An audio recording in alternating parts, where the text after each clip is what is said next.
আর মাত্র কয়েকটা দিন বাকি, তারপরেই ছুটি শেষ, আবার কাজে লেগে পড়ো।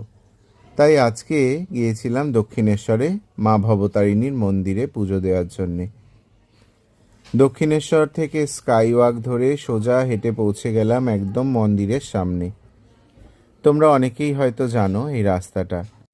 আমরা মাঝে মাঝেই আসি দক্ষিণেশ্বরে, তো এবার শীতের সময় আসলাম। আমরা এসেছিলাম শালির বাড়ি বরানগরে। আগে এখানে খাবারের দোকানগুলো এলোমেলো ছিল, এখন সুন্দর একটা ভোজনালয় তৈরি করেছে, ওখানে আলাদা আলাদা স্টল। এবার হেঁটে হেঁটে প্রথমে পৌঁছে গেলাম একদম মন্দিরের সামনে, কারণ আমি তো স্নান করে আসিনি, তাই একদম চলে গেলাম মা ভবতারিণী ঘাটের সামনে। দেখো, সকালবেলাটা মোটামুটি ঘাটটা একটু ফাঁকাই ছিল, আর ঠান্ডাও ছিল প্রচুর। আমি যেহেতু ভালো জামাকাপড় পরে গেছিলাম, সেই জামাকাপড়গুলো খুলে রাখলাম ঘাটের কাছে। আমরা যখন গিয়ে পৌঁছেছি তখন বাজে সকাল 8:15। আর দেখো, তখনই মোটামুটি ভিড় ছিল। অন্য অন্য ঘাটে আরও ভিড়, এই ঘাটটাই একটু ফাঁকা ছিল। সিঁড়িগুলো খুবই পিছল, খুব সাবধানে নামলাম। অনেকেই স্নান করছিল, তো আমিও নামলাম স্নান করার জন্যে। অনেক দিন বাদে গঙ্গা স্নান করব। দেখো, বাড়ি থেকে গঙ্গা খুব বেশি দূরে নয়, কিন্তু সময়ের অভাবে আসা হয় না। মা গঙ্গা নাকি সবাইকে শুদ্ধ করে।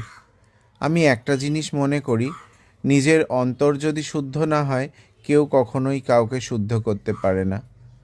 তাও মানুষের মনে একটা বিশ্বাস যে গঙ্গায় স্নান করলে নাকি সব কিছু শুদ্ধ হয়ে যায়, মানে সব পাপ ধুয়ে যায়।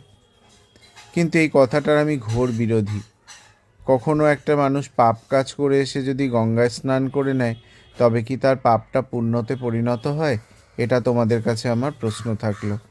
স্নান করতে নামার আগে যেরকম ঠান্ডা লাগছিল, স্নান করার পর আর কিন্তু সেরকম ঠান্ডা লাগছিল না। মেয়ে আর বউ ঘর থেকে স্নান করে এসছিল। দেখো, এখানে ছেলেরা স্নান করতে পারে, ছেলেদের কোনো সমস্যা নেই, ছেলেরা যেমনভাবে হোক চেঞ্জ করতে পারে, কিন্তু মেয়েদের কিন্তু অনেক সমস্যা। এখানে ওপেন জায়গায় স্নান করার পর জামা কাপড় ছাড়ার খুব অসুবিধা। তারপর দেখো, রেডি হয়ে নিলাম স্নান করার পর।